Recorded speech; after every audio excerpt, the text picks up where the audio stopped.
deeply committed to getting all women the right to vote. She was a prominent member of the National American Women's Suffrage Association. She was a feminist, and she was a capitalist. In the 1950s, when the United States government would not invest in research for medical contraception, and to be very clear, when the state, which the proposition is arguing we should hand over more power to because they will be in the interest of women, when the American government was not willing to invest in contraception, McCormick used her capital to almost single-handedly develop the oral contraceptive. She backed birth control, and she allowed Margaret Sanger, who is basically the founder of what we now consider to be Planned Parenthood, and the team of scientists that she had around her to develop and test the pill. This was a feminist, capitalist project made possible by this woman who, according to the proposition tonight, cannot exist. The pill was a capitalist pursuit. Are we really going to say that wasn't feminist? Is this proposition going to sweep Catherine McCormick's story under the rug so that it can defend the motion tonight? Do we really want to condemn markets and stick it to the man so badly that we would overlook the huge opportunities that capitalism and capitalists have brought to women? If we put aside the ugly modern-day aspects of feminism, like David Schwimmer offering a female journalist a chaperone so she could interview him, like kicking the grid girls out of their jobs and the rest of it, and we just go back to those fundamental roots of those first waves of feminism: equal rights, liberty, freedom, the right to vote, the right to speak, the right to do what you want to do with your own body, the right to have dissenting views, the right to be difficult, the right to earn money, then it is impossible to separate feminism from the achievements of capitalism as well. And McCormick is one, albeit a spectacular, one of a billion women who interact with capitalism. Billions of women, I should say. A billion people have risen out of absolute poverty over the past 30 years alone because of the market mechanisms that have come in to major countries that before kept them out. This has empowered people, this has empowered women. Countless women's lives and their children's lives and their children's children's lives and the future children that we don't even know yet haven't had to fall victim to birth rate fatalities and mortalities because of the amazing innovations in science and technology that have been made possible by capitalism and have been funded by the money that we've been able to come up with, the vast amount of wealth we've come up with in a liberal society to make things better for women. Feminism and capitalism merge, yeah? Is it not the case that birth rate mortalities have actually been rising in the US since a lot of Obamacare hospitals have been shut down in less profitable areas? There are major issues with access to healthcare in America. Happy to come back to that as well. But if you look across the globe and you look across the past 10, 20, 30, 100 years, this has plummeted. It used to be the case that if you were a woman and you were pregnant, that could go hand in hand with a death sentence. Thank goodness that in developed countries now that have access to modern medicine, including the US, despite its issues around healthcare, that is simply no longer the case, thanks to liberalism, thanks to capitalism.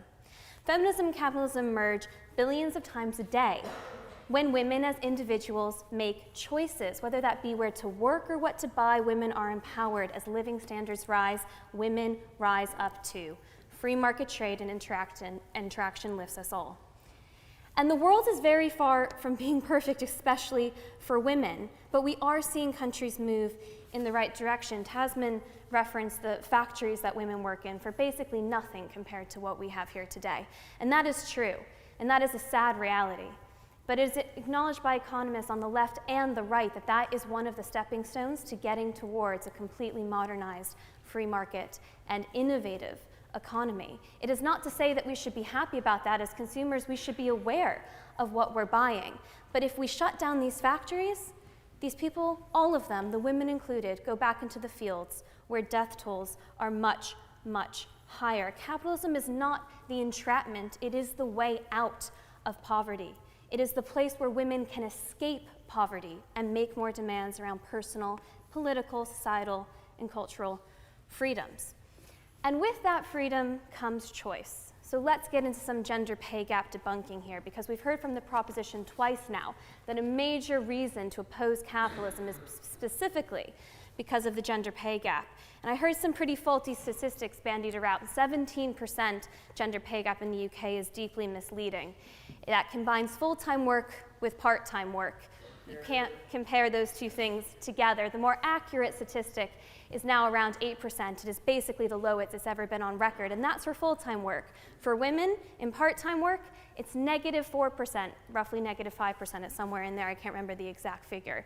Women on average in part-time work earn more. And the reason that the gender pay gap is such a faulty measure to weigh up capitalism on is because these statistics aren't measuring anything comparable. They're not measuring job, age, education, background. They're not measuring anything like for like. If you look at the gender pay gap statistics, in many cases they are worse than useless, because they actually would incentivize companies in many situations, say if you're an airline, to hire fewer women into lower paid jobs in order to sort out your gender pay gap. Feudalism, for example, would be a fantastic way to close the gender pay gap. When women and men are forced to do the exact same kind of work, usually labor-intensive work, you find there's not very much inequality. But as we get richer, as we embrace capitalism, as women have more choices about what they do and where they do it, we see those changes increase. And if you do choose to take time out of the workforce, if you choose to go down the motherhood lane, then taking time out of the workforce obviously has implications for your future earnings.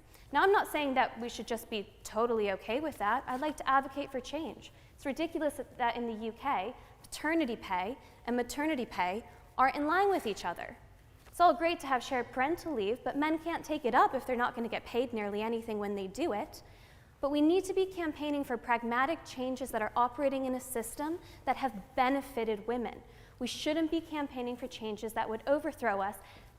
My question to the proposition is, to what?